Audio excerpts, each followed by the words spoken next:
কে যেন জিজ্ঞেস করলো আমাকে? হ্যাঁ, আমি নুন দিয়ে পান্তা খেয়েছি কিনা? আরে আমি জেলের ছেলে, আমার নিঃশ্বাসে প্রশ্বাসে নুন রয়েছে। স্যার 1 কেজি টমেটোর দাম কত জানেন? বলুন তো, লবণ কত করে কিলো? নুন দিয়ে পান্তা ভাত খেয়েছেন?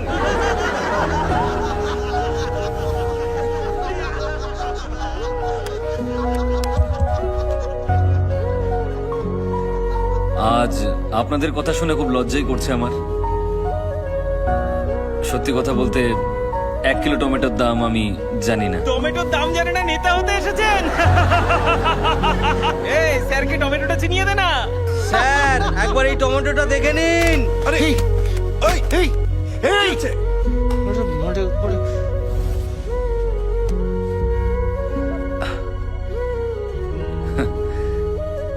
কিন্তু আমি আপনাদেরকে এই টমেটো